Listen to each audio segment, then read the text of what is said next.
Yes, karibu tena mpendwa mtazamaji wa Utakaso Television. Ni mara nyingine tena ambapo leo hii hapa studio nina mgeni na yeye atakwenda kujitambulisha kwa majina yake na atakwenda kumshuhudia nini Mungu amekifanya katika madhabahu hii ya kijito cha Utakaso Miracle Center chini ya mtumishi wake Prophet Nabii Sebastian Ladiwan. Tafadhali, kwa faida ya wapenzi watazamaji wetu wanaotuangalia wangependa kukufahamu kwa majina yako, tafadhali unaitwa nani? Naitwa Janeti Kiongozi, nimeokoka na mpenda Yesu. Pengine kwa faida ya watazamaji wetu wangependa kufahamu ushuhuda wako, nini Mungu toka ulipofika mahali hapa kwenye madhabahu hii, Mungu amekutendea nini katika maisha yako? Sawa, nina shuhuda 3. Ya kwanza, afya yangu ilikuwa ina matatizo ya kuumwa mara kwa mara.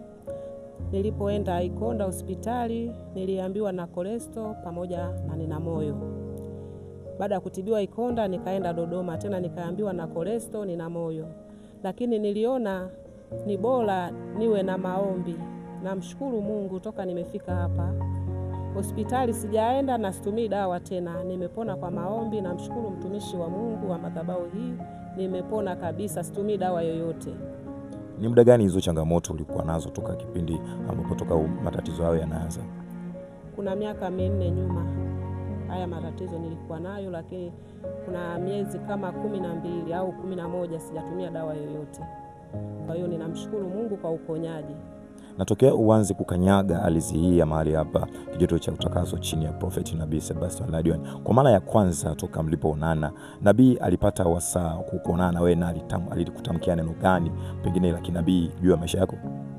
Alinitamkia kwa sababu baada ya kuona kila nikitaka kuja hapa moyo unasita, kila nikitaka kuja hapa moyo unasita, lakini siku moja niliona tu nimeshafika pale kwenye maombi mlimani.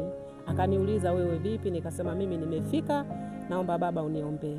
Ni kweli aliniombea na alinitabiria.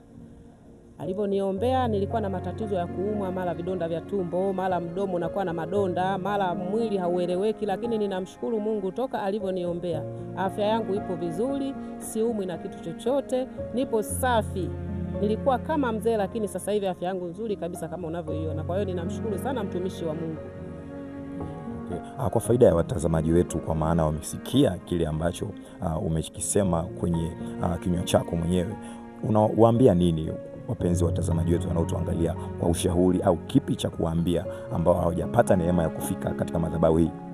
Ushauri wangu, wafike mahali hapa, ni sehemu sahihi. Pia mtumishi wetu ni kweli ametumwa na Mungu. Kwa hiyo wasisite, kikubwa ni imani tu.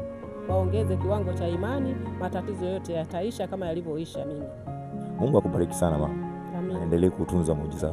Amina. Pia nina ushuhuda mwingine. Nilikuwa nafanya kazi kule shambani, napata mavuno machache sana. Lakini baada ya mtumishi wa Mungu kuniombea, nimepata mwaka huu gunia 159.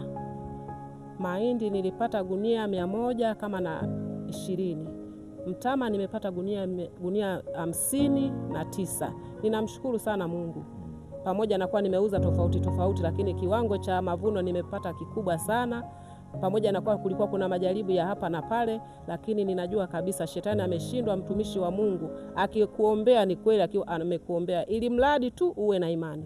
Ukiwa na imani, kila kitu kinawezekana kwa mtumishi wa Mungu. Namshukuru Mungu, mtumishi wa Mungu alivyotumwa. Mwaka huu nimeheshimishwa na mimi naitwa bosi.